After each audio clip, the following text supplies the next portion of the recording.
Hello, friends. Bonjour, chers amis. Alors que nous nous rapprochons de la fin des temps, des événements étranges et surnaturels auront lieu. Nous lisons dans la tragédie des siècles que les esprits malins se rendront auprès des rois et auprès de tous les habitants de la terre pour les séduire et les engager à unir leurs forces à celles de Satan dans sa lutte suprême contre le gouvernement de Dieu. C'est ainsi que peuples et souverains seront ensorcelés. La prophétie de Jésus concernant les faux Christ sera accomplie de manière remarquable. Jésus lui-même a mis en garde, si quelqu'un vous dit alors « le Christ est ici » ou « il est là », ne le croyez pas, car il s'élèvera de faux Christ et de faux prophètes. Ils feront de grands prodiges et des miracles, au point de séduire, s'il était possible, même les élus. Alors que ces faux Christ apparaîtront à divers endroits, on nous dit que, pour couronner le grand drame de la séduction, Satan lui-même simulera l'avènement du Seigneur. Dans la tragédie des siècles, nous recevons une description très claire de ce qui va se passer. En diverses parties du monde, on verra paraître un personnage majestueux, auréolé d'une gloire éclatante. Son éclat dépassera tout ce que les yeux des mortels auront jamais contemplé. Ce cri de triomphe déchirera les airs. Le Christ est venu, le Christ est venu. Les foules se prosterneront devant lui pour l'adorer, tandis qu'il lèvera les mains pour les bénir. Sa voix sera douce, contenue et fort mélodieuse, affable et compatissant.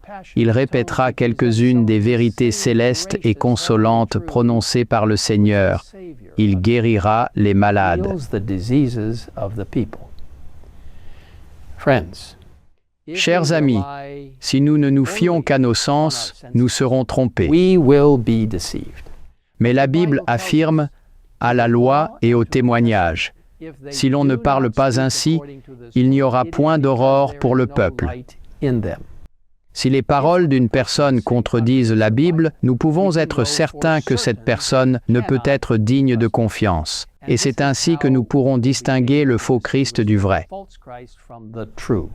Concernant sa venue, Jésus a déclaré « Car, comme l'éclair part de l'Orient et se montre jusqu'en Occident, ainsi sera l'avènement du Fils de l'homme. » En Apocalypse 1:7, nous lisons « Voici, il vient avec les nuées, et tout œil le verra, même ceux qui l'ont percé. » C'est quelque chose que Satan ne sera pas autorisé à contrefaire.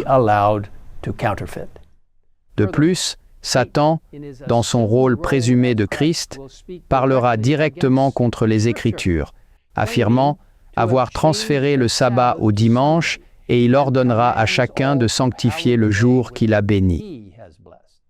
Mais il va encore plus loin, déclarant que ceux qui s'obstineront à observer le septième jour renient le Christ, puisqu'ils refuseront de prendre garde aux anges qu'il a envoyés pour apporter la vérité au monde. On nous dit que cette suprême séduction sera presque irrésistible. C'est pourquoi, mes amis, il est si important d'étudier la parole de Dieu tout en priant, en demandant au Saint-Esprit de nous guider.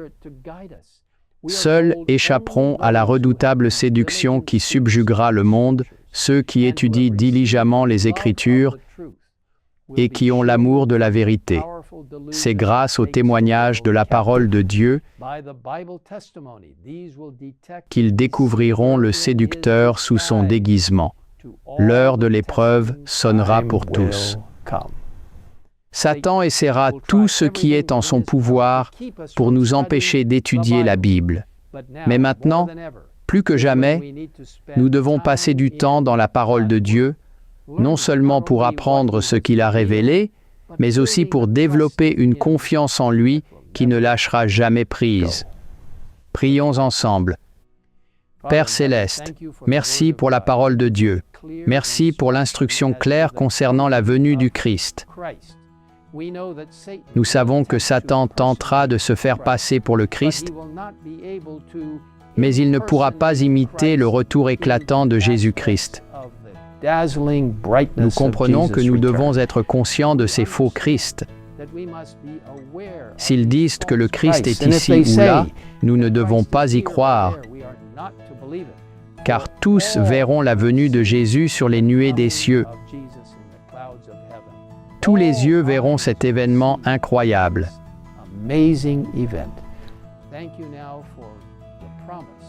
Merci pour la promesse que Jésus reviendra et que nous connaîtrons les signes de sa venue. Au nom de Jésus, nous te le demandons. Amen. Amen.